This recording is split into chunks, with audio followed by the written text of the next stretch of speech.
Hi, good morning. We're Team Trust Computing, and we're presenting side channel attacks for IoT Trust Computing. Our team members are Arup, Kairul, Spencer, and myself, Xavier. Before we continue, I want to talk a little bit about ARM TrustZone and what makes it important for the Internet of Things. TrustZone is an embedded device security architecture that essentially virtualizes a single CPU into two distinct operating systems. These two operating systems, the secure and normal world, both run simultaneously. Software in the normal world can't directly access anything from within the secure world or its resources. Instead, all communications between these two worlds are performed through a software-based security monitor. The main benefits of TrustZone security are its lower energy consumption and complexity, which make it ideal for embedded devices, and its robust and system-wide implementation. HeartBleed is a security bug originally discovered in 2015 in the OpenSSL software used to encrypt secure web communications. OpenSSL used something called heartbeats, which were essentially pings to a server or computer requesting a certain response to see if that device was online.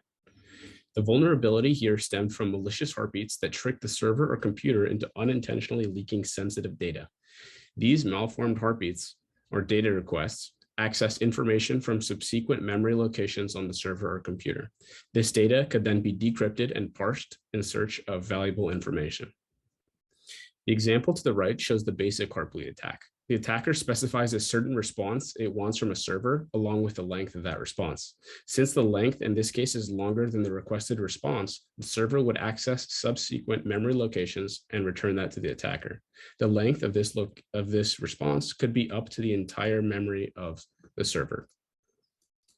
We want to develop a HeartBleed-inspired attack on TrustZone-enabled devices. To do this, we assume that a buggy and malicious application has been planted in the secure world of the target embedded device. In our case, the attacker is an application within the normal world, and the target is a secure world application and its resources. Rather than communicating through OpenSSL, like in the original example of HeartBleed we just saw, the attacker will communicate with a secure world application using the previously mentioned security monitor. The objective of the HeartBleed attack on the TrustZone-enabled devices is to access data from a different vendor's secure world application by sending a malformed request triggering a memory leak. Here we provide a high-level illustration of HeartBleed. The main assumption with a successful HeartBleed attack is that an attacker's app is situated in the secure world of the owner's device. Suppose an Alexa smart home device utilizes a board with TrustZone-M. This device is connected to various household IoT devices. To name a few, it could connect to your house lights, your smartwatch, your doors, etc. This device is capable of communicating with servers that enable the user to purchase items, send messages to friends, and sync health data, among many things you can do with it.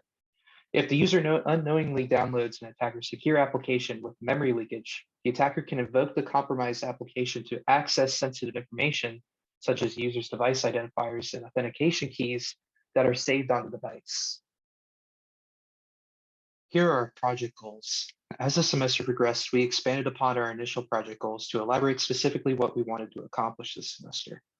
Firstly, we explored the setup of TrustZone-M by researching the unique mechanisms that distinguish it from existing TrustZone implementations, such as the ARM Cortex-M processors. Secondly, we will propose new side channel attacks in TrustZone-M. As we evaluate our results, we plan to provide the literature that will highlight and explain why such attacks either worked or failed. In the case of a failure, we want to explain how TrustZone-M is able to prevent it. And in the case of any attack succeeds, we want to explain the vulnerability and why it exists.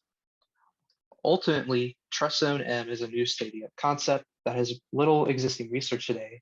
So we intend that our findings will help enrich the literature behind TrustZone-M and side channel attacks and spark future research forward.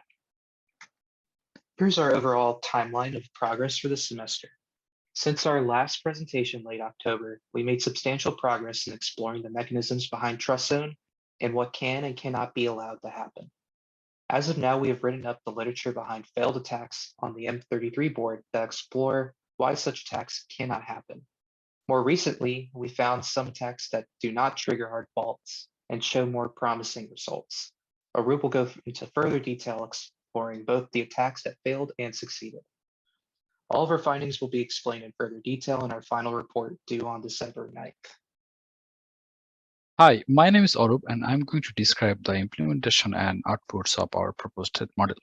Basically, we have used two boards, Novoton M2351 and NXP55S69, which have on-device support of TrustZone with M23 or M33 processor. We have also checked with NXP55S28, which has security features with AES-128 encryption. However, that doesn't provide any trust execution environment. Based on the threat model, let's say an attacker have both secure and non-secure app running on an IoT device, and he wants to steal information from other vendor apps running on the same device.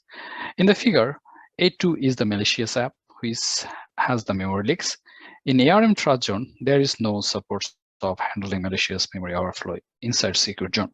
So A2 will read data from DRAM, which was assigned to another app like A1, A5, A6, A3, or A7, and send back to the normal world by following the APIs of non-secure callable. Because in TrustZone memory, there is no tightly coupled memory which is bind to a specific app. As a result, even TrustZone framework and no app will have a single idea about the steal of information. For the simplicity of the implementation of threat model, we have excluded the decryption mechanisms of secure data from this project scope. Before going to detail about our experiment, let's check the runtime memory attribute map of M33. We have exported these from NXP55S69 board during running our program. We see secure and non-secure program flash memory address in the pictures, a non-secure callable here. With NXP, we call a vignette table. A combination of security attribute unit and implementation defined attribute unit ensured the separation of memory footprint with security.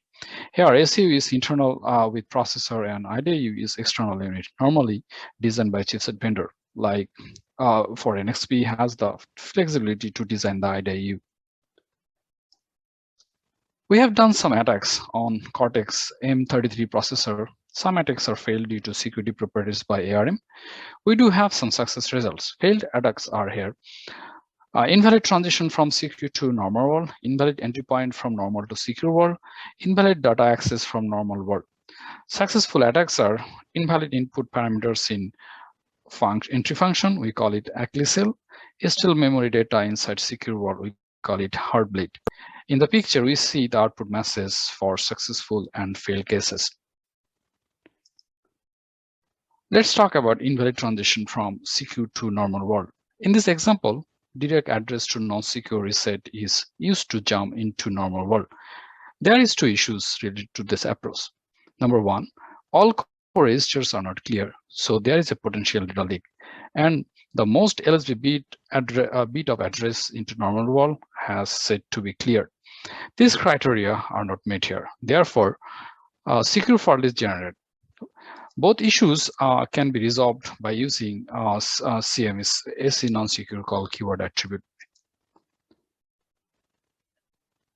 For attacks of invalid entry from normal to secure world, a function pointer called preemptive NSC is intentionally increased by 4. This is defined with a non-secure callable function called debug console printf non-secure callable infinite table. By this, the secure gateway instruction is skipped when the function is called.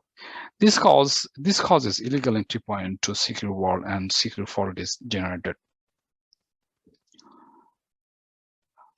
Basically, for invalid data access from normal world, we are trying to access secure data from normal world. In the above picture, a test pointer is defined to set a secure address. A test value is also defined to read data from that address, which has a secure attribute. If data is read from the address, the secure fault is generated. In normal world, the application doesn't have access to secure memory and output will be shown in the below. Now let's talk about two successful attacks.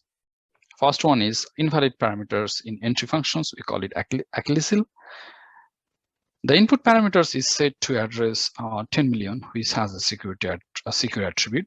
This secure violation is not detected by secure fault, since the input parameter is used to secure function in secure mode.